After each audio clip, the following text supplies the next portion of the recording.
Yesaya pasal 24. Nubuat tentang akhir zaman. Bumi dihancurkan.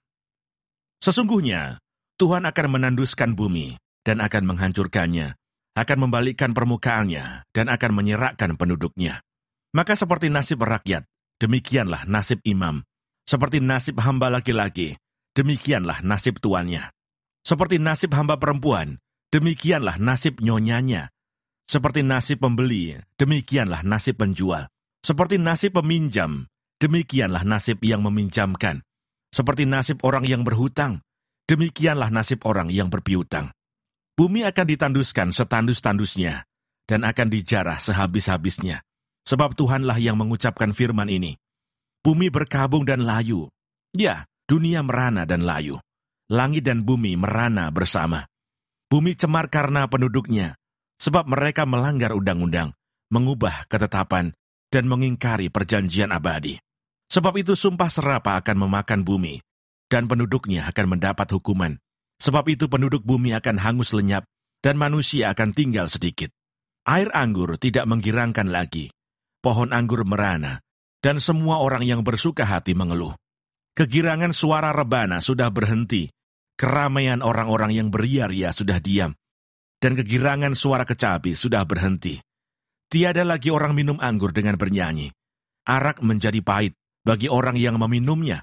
Kota yang kacau riuh sudah hancur. Setiap rumah sudah tertutup, tidak dapat dimasuki.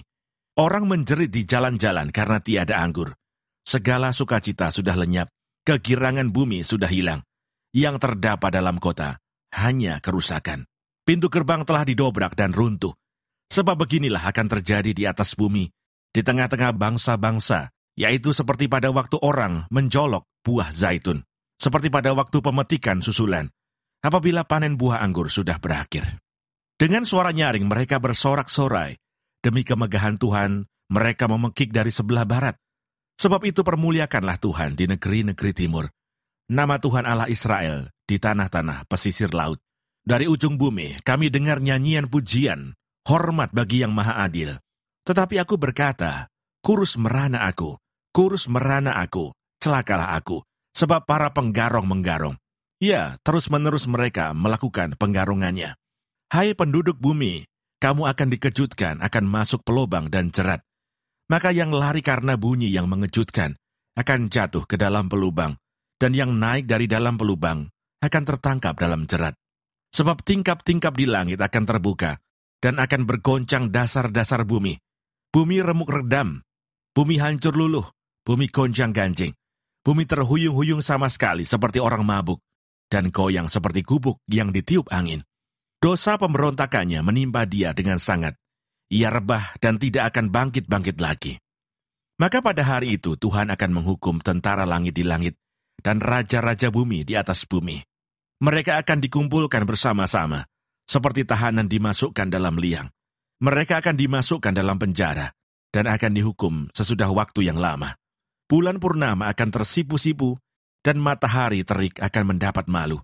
Sebab Tuhan semesta alam akan memerintah di Gunung Sion dan di Yerusalem, dan ia akan menunjukkan kemuliaannya di depan tua-tua umatnya. Yesaya pasal 25. Ucapan syukur karena musuh sudah musnah. Ya Tuhan, Engkaulah Allahku.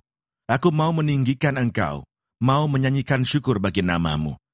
Sebab dengan kesetiaan yang teguh, Engkau telah melaksanakan rancanganmu yang ajaib, yang telah ada sejak dahulu. Sebab Engkau telah membuat kota itu menjadi timbunan batu, dan kota yang berkubu itu menjadi reruntuhan. Puri orang luar tidak lagi menjadi kota, dan tidak dibangunkan lagi untuk selama-lamanya. Oleh karena itu suatu bangsa yang kuat akan memuliakan Engkau. Kota bangsa-bangsa yang gagah akan takut kepadamu. Sebab Engkau menjadi tempat pengungsian bagi orang lemah, tempat pengungsian bagi orang miskin dalam kesesakaannya, perlindungan terhadap angin ribut, naungan terhadap panas terik, sebab amarah orang-orang yang gagah sombong itu. Seperti angin ribut di musim dingin, seperti panas terik di tempat kering. Kegaduhan orang-orang luar kau diamkan, seperti panas terik ditiadakan oleh naungan awan. Demikianlah nyanyian orang-orang yang gagah sombong ditiadakan. Keselamatan bagi bangsa-bangsa di Sion. Tuhan semesta alam akan menyediakan di Gunung Sion ini bagi segala bangsa-bangsa suatu perjamuan dengan masakan yang bergemuk, suatu perjamuan dengan anggur yang tua benar, masakan yang bergemuk dan bersumsum, anggur yang tua yang disaring endapannya. Dan di atas gunung ini, Tuhan akan mengoyakkan kain perkabungan yang diselubungkan kepada segala suku bangsa, dan tudung yang ditudungkan kepada segala bangsa-bangsa. Ia akan mendiadakan maut untuk seterusnya. Dan Tuhan Allah akan menghapus air mata daripada segala muka, dan aib umatnya akan dijauhkannya dari seluruh bumi, sebab Tuhan telah mengatakannya. Pada waktu itu orang akan berkata, sesungguhnya inilah Allah kita, yang kita nanti-nantikan supaya kita diselamatkan. Inilah Tuhan yang kita nanti-nantikan. Marilah kita bersorak-sorak dan bersuka cita, oleh karena keselamatan yang diadakannya. Sebab tangan Tuhan akan melindungi gunung ini, tetapi Moab akan diinjak-injak di tempatnya sendiri, sebagai jerami diinjak-injak dalam lobang kotoran. Apabila Moab mengembangkan tangannya di dalamnya, seperti cara perenang mengembangkannya untuk berenang, maka Tuhan akan mematahkan kecongkakan mereka dengan segala daya upaya mereka. Maka kubu-kubu tembokmu yang tinggi akan ditumbangkannya dan dirubuhkannya dan dicampakkannya ke tanah dan debu.